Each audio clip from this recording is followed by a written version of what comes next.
ଯୁକ୍ତ 3 କଳା ବିଭାଗର ଛାତ୍ର। ପ୍ରାୟତଃ ଓଡ଼ିଶାର ବିଖ୍ୟାତ କହିଲେ ଅତ୍ୟୁକ୍ତି ହେବ ନାହିଁ ଐତିହାସିକ ଦୋଳ ପର୍ବ ଦୋଳମେଳା। ଏଠି ପ୍ରାୟ 2-3 ଦିନ ଧରି ଦୋଳମେଳା ଅନୁଷ୍ଠିତ ହୁଏ। ପିଞ୍ଛାମଣିଆ ହୋଲି ମେଳାଟା ସବୁଠୁ ବଡ଼ ପ୍ରସିଦ୍ଧ। ମୁଖ୍ୟ କାରଣ ହେଉଛି ଏଠି ଲୋକ କେବଳ ଗାଡ଼ି ଆପଣ ଦେଖିପାରୁଥିବେ କେବଳ ଗାଡ଼ିର ନୁହେଁ ବହୁତ ଲୋକ ଚାଲି ଚାଲି ମଧ୍ୟ ଆସୁଛନ୍ତି। ଏହି ଚାଲି ଚାଲି ଆସୁଛନ୍ତି ତାଙ୍କୁ ବହୁତ ଶୋଷ ଏବଂ ଦେଖିପାରୁଥିବେ କେତେ ଜୋର ଖରା ମଧ୍ୟ ହେଉଛି। ଆଉ ଏଠାରେ ଜଳଛତ୍ର ଖୋଲା ହେଇଛି ଯେଉଁ ଏତେ ଗ୍ରୀଷ୍ମ ବି ହେଉଛି ଲୋକମାନେ ଆସୁଛନ୍ତି ହୋଲି ଯାତ୍ରାକୁ କୁଆଡ଼େ ତାଙ୍କ ଶୋଷ ଲାଗୁଥିବ ତାଙ୍କ ତୃଷ୍ଣାକୁ ଟିକେ ମେଣ୍ଟାଇବା ପାଇଁ ଆମେ ଏଇ ଜଳଛତ୍ରଟି ଖୋଲିଛୁ।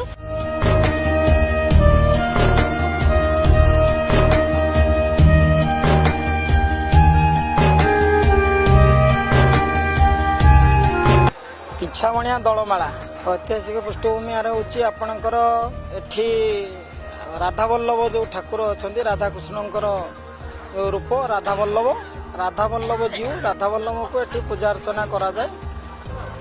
ସେଇ ପୂଜା ଅର୍ଚ୍ଚନା ସେଇଟା ମେଳା ହୁଏ ଏଠି। ଆଉ ବ୍ୟବସାୟ ଏଠି ବହୁତ ମାନେ ଆମର ଓଡ଼ିଶାରୁ ଯାହା ଆସନ୍ତି ସବୁ ଜିଲ୍ଲାରୁ ପ୍ରାୟ ଆସନ୍ତି ଏବଂ ଆମର ଏଠୁ ଝାଡ଼ଖଣ୍ଡରୁ ଆସନ୍ତି ওয়েস্টবেঙ্গল আসন্তি বিহারও আসন্তি। আমার নাম গোপাল নন্দী। আমাদের মেদিনীপুর জেলা থেকে এসেছি। এটা 100 কিলোমিটার পিছাবনি মেলা হোলি মেলা বলা হয়। এখানে আমি 15 বছর এসেছি। মেলাতে আসি মানে দূর থেকে আসি কারবার হয় বলে আসি ভালো বিজনেস করা যায় এই জন্য আসি। এখানে আমরা ওই শাঁখের বিভিন্ন জিনিস বিক্রি হয় যে ভালো বিক্রি হয় 30-40 হাজার টাকার মধ্যে বিক্রি হয়। না আমরা হচ্ছে শাঁখারি মানে আমাদের কাস্ট হচ্ছে শাঁখারি আমরা বাড়িতে তৈরি করি জিনিসটা এই জন্য আমরা একটু সস্তায় দিয়ে যাই এখানে বুঝছি আমরা কেটে তৈরি করি তো শাঁখা একটু কম দামে দিতে পারি।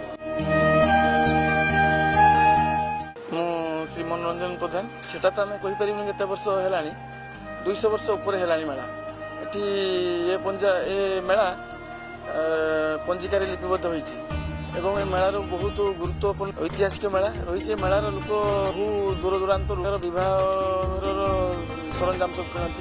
পরিচালনা কমিটি রয়েছে পঞ্চায়েত তরফর এবং প্রশাসনিক তরফর পুলিশ ভাই মানে বন্ধু মানে সব সহযোগ করতে সমস্ত প্রকার ব্যবস্থা রয়েছে। দোকানী মান সহযোগ করছেন আমার কমিটি পিলা। প্রথম 3 দিন আগুন দোকানী মানে পৌঁছলে তাঁকু সবু দোকান জায়গা চিহ্নট করতে এবং জায়গা চিহ্নট করি আমার কমিটি পিলা মানে সবু শান্তি শৃঙ্খলার সহিত বসাতে।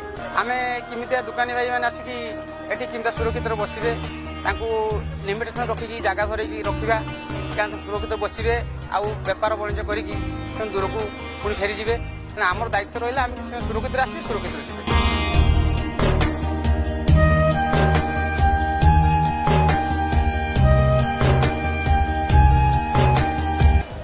পশ্চিম বাংলার এই কাঠর বিভিন্ন রকম জিনিস চৌকি বাড়ি সিংহাসন বহু রকম জিনিস আনিছি।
ଦାସ ମୁର୍ମୁ ଖରାରେ ଆସିଛୁ ହେଲେ ଖରାରେ ମାନେ ଲାଗୁନା ଯେ ଖରାରେ ବୁଲୁଛୁ ପରେ। ভাই মোর নাম শেখ রাজ আমার দিঘারু আসিছে এই চাবিরিং শোপিস লেটার এসব নাম লিখা পাই এগুলো আমার ঘরর তৈরি করে এগুলো ঘর সবু মাল তৈরি করে আমার নিজে কারখানা আছে এগুলো মেশিনলো কাটা হয় পিস ডিজাইনিং করিকে মেশিনলো কাটতে হয়।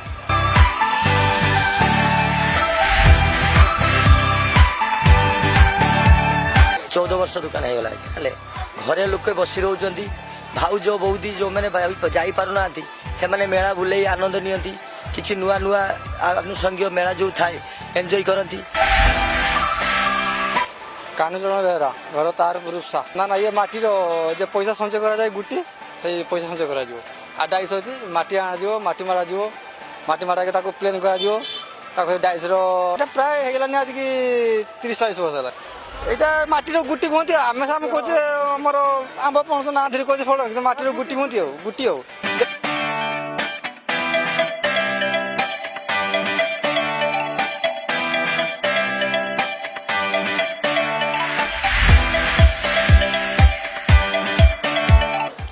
মেদিনীপুর সবং মেদিনীপুরে হস্তচালিত শিল্প ଆଉ ମସିନା ଯାହାକୁ କୁହାଯାଏ ଆଉ ମ୍ୟାଟ୍ ସେଇଟାରେ ଏଇଟା ବିକିବା ପାଇଁ ଆସୁଛନ୍ ଆଉ ସମସ୍ତ ଗାଁରେ ହାତରେ ଯେଉଁମାନେ ତିଆରି କରୁଛନ୍ତି ସେଇଟା ନେଇକି ଏପଟେ ନେଇକି ଆସୁଛି। ଆଉ ମସିନା ଏଠି ହସ୍ତଶିଳ୍ପ କାଠି ମସିନା ଅଛି ଆଉ ପ୍ଲାଷ୍ଟିକ ଏବେ ଯାହା ଚାଲୁଛି ଆଉ ପ୍ଲାଷ୍ଟିକ ମସିନା ସବଙ୍ଗର ଇଣ୍ଡିଆ ଫେମସ୍ ପ୍ରାୟ ହସ୍ତଶିଳ୍ପ ପାଇଁ ଏଇଟା ଫେମସ୍ ପ୍ରାୟ ରାଷ୍ଟ୍ରପତି ପୁରସ୍କାର ପାଇଛନ୍ତି ଆଜ୍ଞା ଏଇ ମସିନା ଉପରେ। ପୃଷ୍ଠଭୂମି ସାରା ଓଡ଼ିଶାରେ ଇଏ ହେଲା ଗୋଟେ ଅଦ୍ୱିତୀୟ ମେଳା ଯେଉଁ ମେଳାରେ ଆପଣଙ୍କର ଛୁଞ୍ଚି ଠାରୁ ଆରମ୍ଭ କରି ଘର କରଣାର ସମସ୍ତ ଆସବାବ ଜିନିଷପତ୍ର ମିଳିପାରେ ସୁବିଧାରେ। ସେଥିପାଇଁ ଏଠାରେ ବାଲେଶ୍ୱର ତଥା ବାଲେଶ୍ୱର ମୟୂରଭଞ୍ଜ ଆର ଆଖପାଖ ଜିଲ୍ଲାମାନଙ୍କର ଲୋକମାନଙ୍କର ଭିଡ଼ ଛୁଟେ। ଏଠାରେ ଗୋଟିଏ ତାର ମାହାତ୍ମ୍ୟ ରହିଛି ଯେଉଁମାନେ କି କାରିଗର ମାନେ ତାଙ୍କର ହସ୍ତ ତିଆରି ଜିନିଷ ଏଠାରେ ବିକ୍ରି କରନ୍ତି ସୁବିଧା ଅଳ୍ପ ମୂଲ୍ୟରେ ସ୍ୱଳ୍ପ ମୂଲ୍ୟରେ ସୁବିଧାରେ ଲୋକମାନଙ୍କୁ ଯୋଗାଇ ଦିଅନ୍ତି। ଝାରଖଣ୍ଡ ପଥରୀ ବାଟି ଥାଳି ବାଟି ସବୁ ବଛର ଆସି ଶିବଲିଙ୍ଗ ଦୀପ ଥାଳି ପଥରୀ ସେଟ୍ ଚକି ନିଜେ ତିଆରି କରି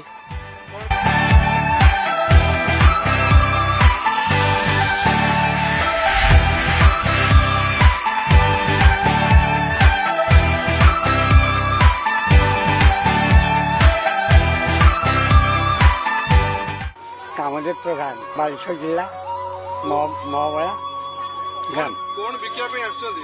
ମାନ୍ଦୁର ସପ ଚାଷକୁ କରନ୍ତୁ କେଆସି ପୁରୁଣା ପିଠା ବନା 15 ବର୍ଷ କରୁଛୁ ଛୁଆ ବାଳୁଙ୍ଗି ଆସି ଛୋଟ ଛୁଆ ଅଛନ୍ତି।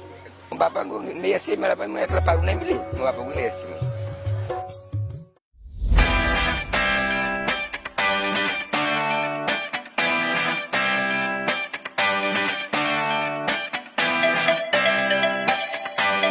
ଚନ୍ଦ୍ରମୋହନ ନାୟକ ମେଳା ମାନେ ପିଛଣା ଦୋଳ ମାନେ ଏଠି ଚଣାଗୁଡା ହେଲା ଫେମସ। ଚଣାଗୁଡା ଏଠି ଯିଏ ଆସିବ ମେଳାକୁ ମାନେ ଆଗେ ଚଣାଗୁଡା ନେବ ତାପରେ ଅନ୍ୟ ମାନେ ଚଲା କୁଲା ମସିଣା ସୋରିଷ ହଳଦୀ ଯାହା ପାରିଲା ଆଗେ କିନ୍ତୁ ଚଣାଗୁଡା କିଣିବ ସିଏ।